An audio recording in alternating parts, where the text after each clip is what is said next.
अस्सलाम वालेकुम। उम्मीद है आप सब लोग खैरियत से होंगे। एक और नई रेसिपी के साथ माइंड क्रिएशंस आपके साथ आज बना है कोफ्ते का सालन। तो आइए चलते हैं कोफ्ते करी की रेसिपी आपके साथ शेयर करते हैं। बहुत ही मज़ेदार, लजीज और बच्चे बड़े बूढ़े सभी शौक से खाएंगे।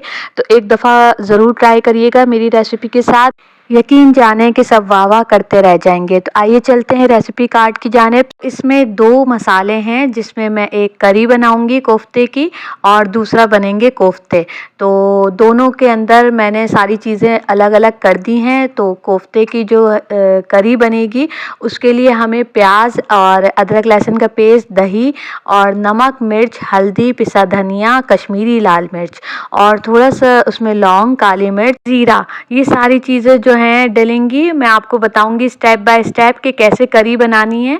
सबसे पहले हम कोफ्ते रेडी करेंगे और कोफ्ते के लिए जो हमें स्पाइसेस चाहिए वो उसके अंदर चने, खसखस, पिसी हुई लाल मिर्च, नमक, लौंग, जीरा, थोड़ी सी अदरक, काली मिर्च डलेगी। तो ये हमारे कोफ्ते के सारे स्पाइसेस हैं। तो सबसे पहले हम कोफ्ते का मसाला रेडी करेंगे। तो चॉपर हम लेकर उसमें सारा कीमा हम डाल लेंगे और कीमे के अंदर सारे स्पाइसेस ऐड कर लेंगे और फिर इसको अच्छी तरीके से हम मशीन में चला लेंगे जब तक ये बारीक ना हो जाए। कुछ लोग इसको सिल पे भी पीसते हैं, सिल पे भी इसका जायका बहुत ही मज़ेदार बनता है। लेकिन अगर आप सिल पे नहीं पीसें तो चॉपर में चला लें। लेकिन ये जो है बहुत ही बारीक जो है अच्छी तरीके से पीस लीजिएगा तो उसके अंदर जो है कोफ्ते ताकि बिल्कुल सही बने। तो बाइंडिंग के लिए थोड़ा थोड़ा इसके अंदर पानी डालते रहिएगा ताकि सारे मसाले इसके अंदर अच्छी तरह यकजान हो जाएं। तो अब मैंने दूसरी तरफ अपने प्याज को भी पीस लिया था क्योंकि मैंने पेस्ट बनाया था प्याज का पीस कर।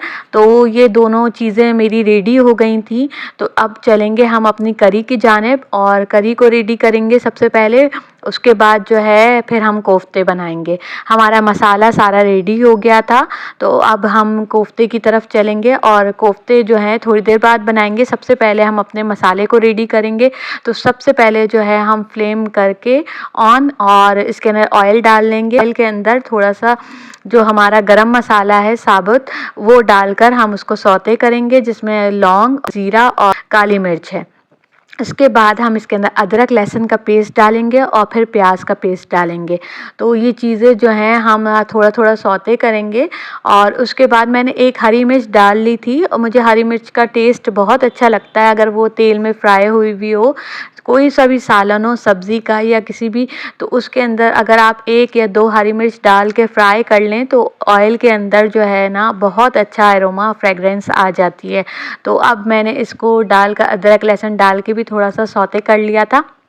फिर इसके अंदर प्याज का पेस्ट ऐड करेंगे और इसको जो है मिक्स करेंगे और उसके बाद इसके अंदर सारे स्पाइसेस अपने ऐड कर लेंगे। तो ये हमारा मसाला भी रेडी हो जाएगा। जब तक ये मसाला रेडी होगा हम अपने कोफ्ते रेडी कर लेंगे।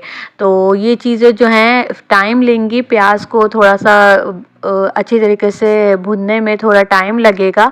फिर जब हम इसको फ्लेम को हम धीमी आंच पे ही बनाएंगे इसको और फिर हम इसका ढक्कन ढाँक देंगे ताकि इसके अंदर जो है प्याज अच्छी तरीके से भुन जाए। जब तक प्याज की जो है स्मेल ख़त्म नहीं होगी तो जब तक हम इसको भूनेंगे। और इसके अंदर दही भी शामिल कर लेंगे एट दिस पॉइंट ताकि जो है ये दोनों एक साथ एक दूसरे के अंदर अच्छी तरह मिक्स हो जाएं। और अब इसका ढक्कन ढाँककर हम इसको पकाएंगे। उम्मीद है कि आपको मेरी रेसिपी ज़रूर अच्छी लगेगी। If you are new so please subscribe my channel and don't forget to press bell icon to get more delicious and healthy recipes. कोफ्ते जो हैं थोड़ी सी मेहनत है इसके अंदर, थोड़ा सा अगर आप इसको देखें तो ये कम बनाए जाते हैं, रेगुलर नहीं बनते जैसे सब्ज़ी और दाल वगैरह बनती है। लेकिन यह है कि जब भी बनाए जाते हैं तो बहुत शौक़ से खाए जाते हैं। तो अब हम चलेंगे कोफ्ते बनाने की जानिब। कोफ्ते के लिए हमने अपने सारे मसाले को एक साथ दोबारा से मिक्स कर लिया अपने हाथ से। अब हम कोफ्ते बनाएंगे और डिपेंड करता है आप किस साइज़ के बनाएंगे।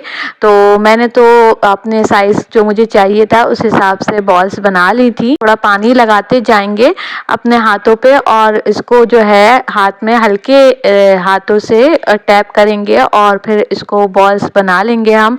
9 बॉल्स बनी थी इसकी और मैंने जो है इसका साइज़ आप देख लीजिए। वैसे तो आप जो भी साइज़ रखेंगे जैसे ही वो करी में जाएगा वो थोड़ा श्रिंक हो जाता है। जैसे अगर आपने बड़ी बॉल्स रखी तो वो थोड़ा सा उसका साइज़ जो है शोरबे में जाके छोटा हो जाएगा। तो आप देख लीजिएगा जो भी आपको साइज़ चाहिए आप उस हिसाब से रख सकते हैं। तो ये सारे हमारे कोफ्ते तो रेडी हो गए थे। देखें कि हमारी करी कैसी बनी है। तो करी भी रेडी हो गई है, तेल ऊपर आ गया है और अब हम इसके अंदर अपने सारे कोफ्ते शामिल कर लेंगे। तो आप देखिए कितना अच्छा मसाला भुना है, सारा तेल ऊपर आ गया। तो अब कोफ्ते इसके अंदर ऐड करेंगे और फिर इसको ढक्कन ढाँक कर पकाएंगे जब तक इसके अंदर एक लेयर ना आ जाए। इसके अंदर एक स्ट्रॉन्ग सी लेयर आ जाएगी तो फिर ये टूटेंगे नहीं। तो अभी हम इसको दम पे रख देंगे, इसको शामिल कर कर, और चम्मच से अब नहीं हिलाना अपने मसाले को आपने। और अब हम साइडों से पकड़कर इसको अच्छी तरीके से मिक्स कर लेंगे और फिर इसको ढक्कन ढक कर इसको मज़ीद पकाएंगे। तो अब ये फिर पकाने के लिए हम इसको रख देंगे। 10 मिनट के अंदर अंदर आप इसके साइड को चेंज कर दीजिए। जैसे एक लेयर नीचे आ जाएगी तो जब आप साइड चेंज करेंगी तो दूसरी तरफ भी इसका कलर चेंज हो जाएगा कोफ्तों का। तो आप साइड चेंज कर देंगे तो फिर एक लेयर आ जाएगी जब इसके अंदर। तो फिर आप इसके अंदर अगर आप चाहें, मैंने इसके अंदर आलू भी शामिल किए थे। मेरे बच्चे बहुत शौक से कोफ्ते करी के अंदर आलू खाते हैं तो वो चाहते हैं कि हर सालन में मैं आलू को ज़रूर ऐड करूं। तो मैंने इसके अंदर आलू ऐड कर दिए थे। आपकी मर्ज़ी है आप करें या ना करें। अगर आप आलू ना भी डालें तो जब कोफ्ते का कलर चेंज हो जाए और मसाले में उसको अच्छी तरह भुन जाए तो फिर आप इसके अंदर पानी शामिल करिएगा। क्योंकि अगर आप पानी उस वक्त शामिल कर लेंगे जब उसके ऊपर लेयर नहीं आई हो, कच्चे जो हैं आपने कोफ्ते डाले हों तो वो टूट जाएंगे शोरबे के अंदर। तो जब लेयर आ जाए फिर आप इसके अंदर पानी शामिल कर लें। मेरे कोफ्ते जो हैं तैयार थे, आलू भी अच्छी तरीके से गल गए थे। तो मेरा सालन अब बिल्कुल रेडी था। बहुत अच्छी खुशबू थी पूरे घर में। खशखाश जिस भी सालन में डालें आप, चने, खशखाश, इसकी खुशबू ही अलग होती है। तो ये सालन रेडी था। हरी मिर्चें मैंने डाल दी थी इसके अंदर।